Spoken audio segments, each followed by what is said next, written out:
Bismillahirrahmanirrahim. Dear students, Assalamu alaikum wa rahmatullahi wa barakatuhu. It is Friday, the last day of the week, and we are here again for our learning, our lesson. Children understand him. A beautiful poem by Tawfiq Rafat. These days we are dealing with the exercises of the lesson, and today it is turn for the exercise C, which deals with the language.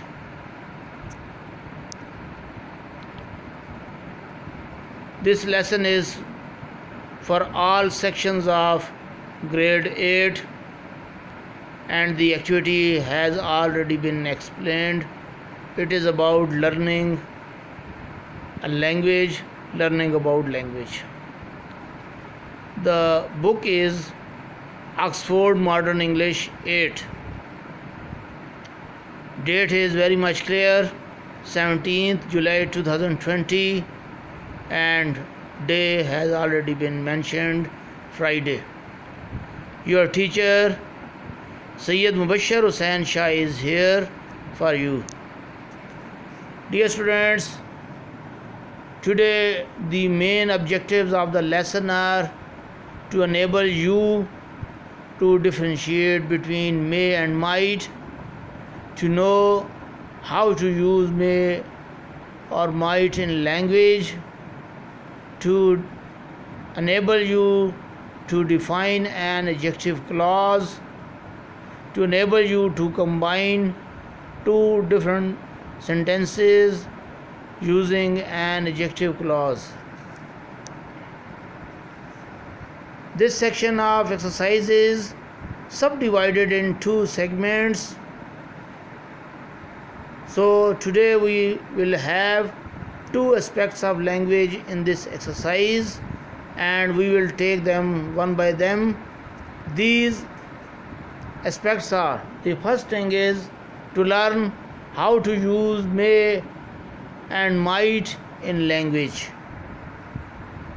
Then we will have to learn how to combine two sentences in a pair, to combine them together using an adjective clause. So the first thing is to learn how to use may and might in language. This thing creates a lot of confusion in English, and these two words, may and might, confuse the writers. Many writers are not sure when to use which one. They have no surety about using them, and many of them use these words interchangeably.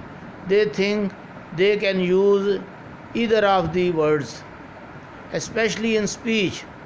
When we talk about speaking language, when we talk about speech, then we face this thing. The writers, the speakers are using them interchangeably. They think they can use either of the words in their language. There is no difference. But it is not so. So the question is there no real difference between the two words? So today we want to learn this thing. We want to make a clarity about the use of these two different words. So first of all, we will take may. We will take may and might turn by turn. First of all, we take may. May expresses three things. First of all, it expresses probability or possibility. Then it expresses permission, and the last but not the least, it expresses wishes, prayers for others. We should take examples one by one to understand, to get a thorough understanding of the concept. The first one is probability or possibility. So the example is here. She may not come to attend the meeting today because she is not feeling well. It means there is quite a possibility she will not come. So this sentence is showing possibility of everything. Second, permission. May expresses permission. When we want to get permission, we use this type of sentence. May I come in, sir? Here we are getting permission from some senior person. May I come in, sir? And the second sentence is yes, you may. It means permission is being granted. In the first, permission is being sought, the permission is being got, and in the second sentence, permission is being given, permission is being granted.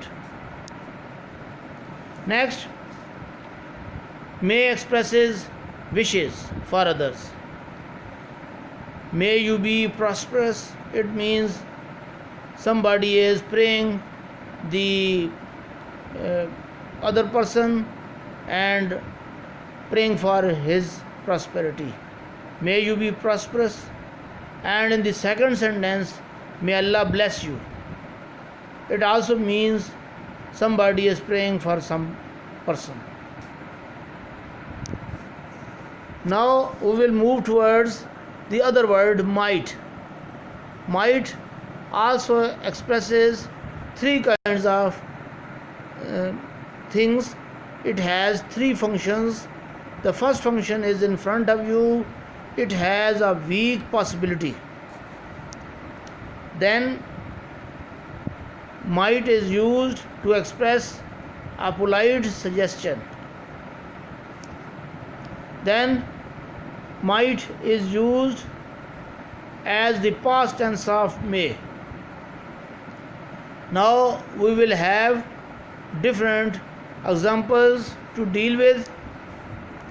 The first example is in front of you. A weak possibility. So might expresses weak possibility, and this sentence will show he might come, but I did not think so. There is weak possibility, there is less possibility he might come, but I don't think so. I don't think he will come or not. Okay, so second function is a polite suggestion. Might expresses a polite suggestion, and here somebody is putting a suggestion.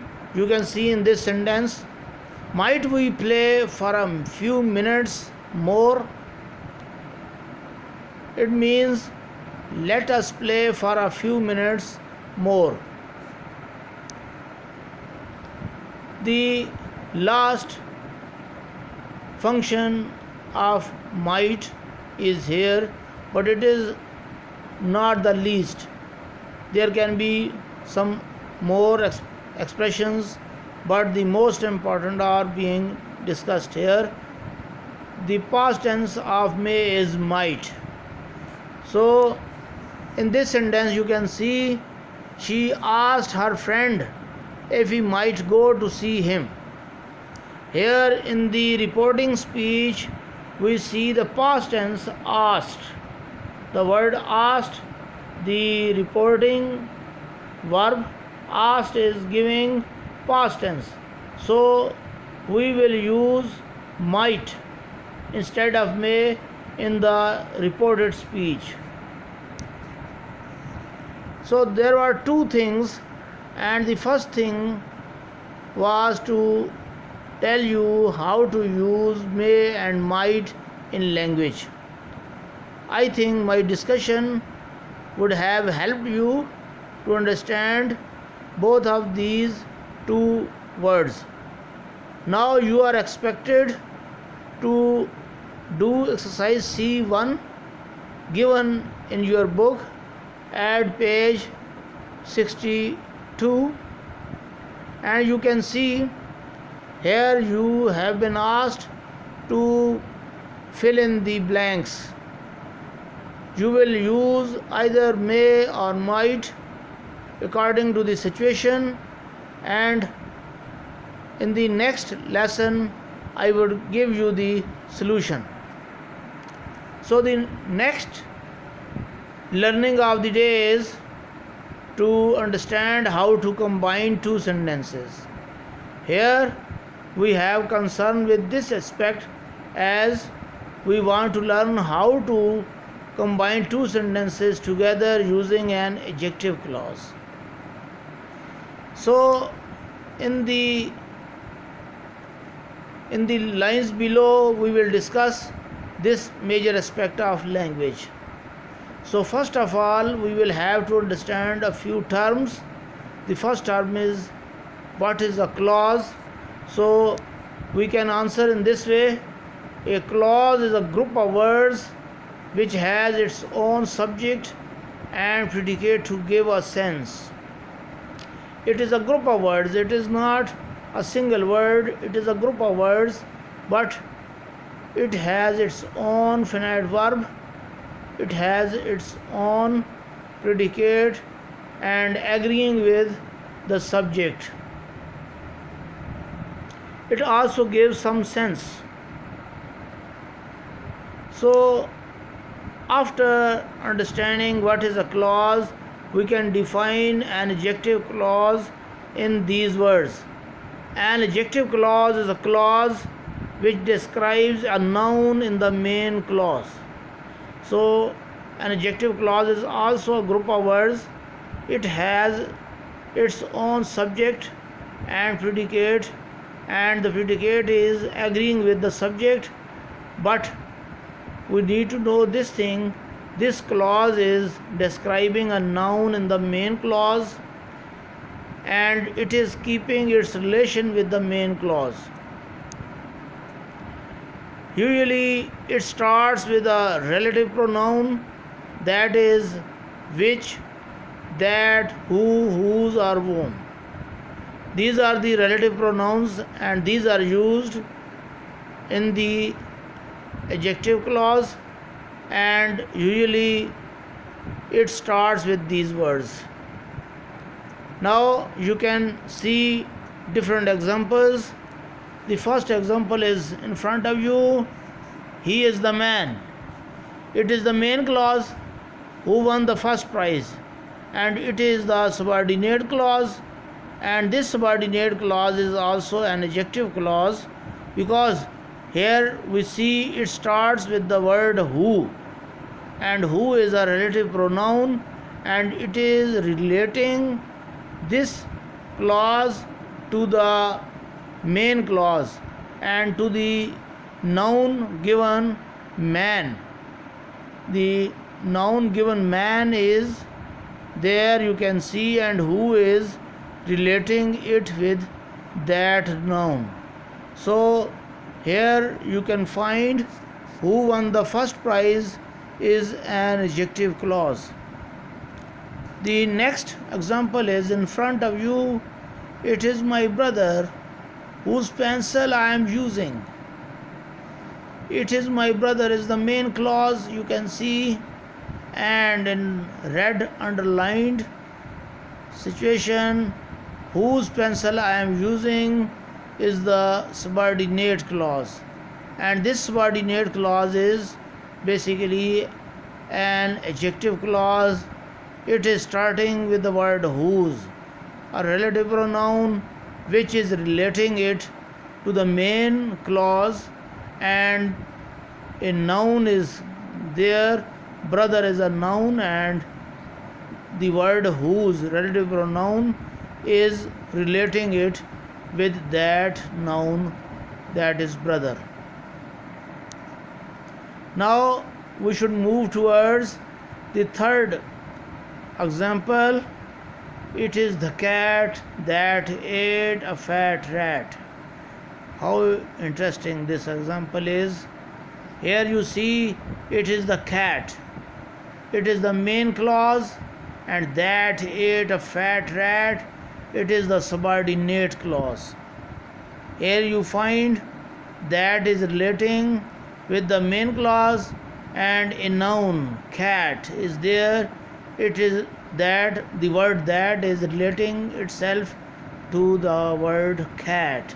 So that is a pronoun, relative pronoun. It is being used here, and the red part of the sentence is the clause, adjective clause, a subordinate clause.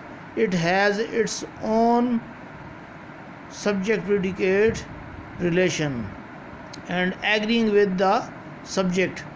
In each of these sentences you can see who is the subject, playing role as the subject, and won the first prize. You see it is the predicate. Whose is the subject? Whose pencil? Here you can see is the subject I am using. It is the predicate, and that is the subject. Ate a fat rat is a predicate.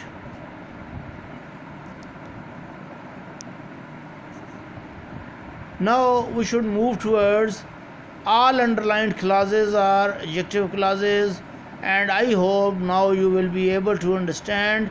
You have got understood the basic concept involved here. Today we learned many things. First of all, we learned what is difference between may and might. May is used to express possibility. May is used to get permission or to give permission.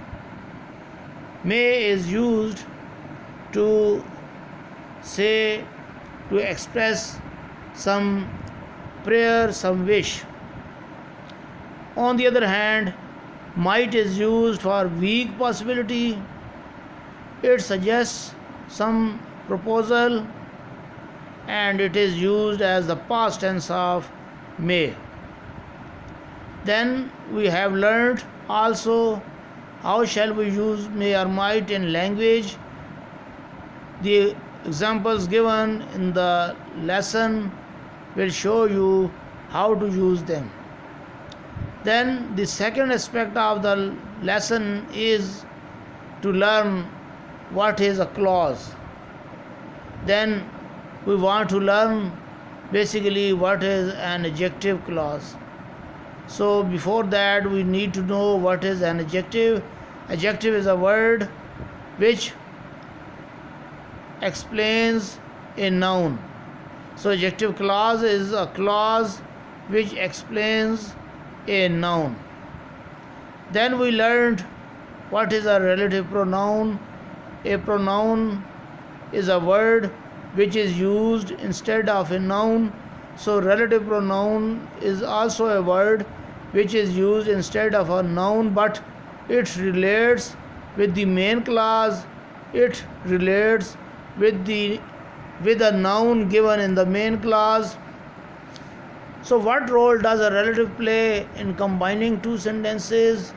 It joins them together, and without repeating the same noun, it plays the role of a noun, and it relates it with the noun given in the previous sentence in the main clause. Then we learned how can we combine two sentences using an adjective clause. Now I think you will be able to do exercise C2. Here you find two pairs, some pairs are given, and two sentences in each pair will be combined by you in the exercise, and you will use these words: that, which, who, whose, whom. You can use to combine them, and whenever you use these words in the sentences, definitely you will start an adjective clause there. It will help you to understand this thing. So dear students, as home assignment, you are advised to do C1 exercise as already been discussed, and C2 exercise.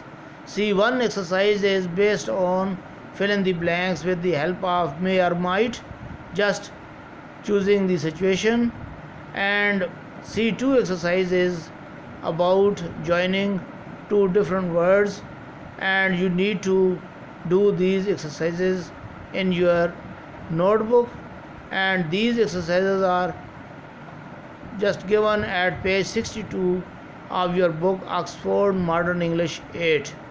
Then you need to send these exercises to me, otherwise you will be marked absent in the class.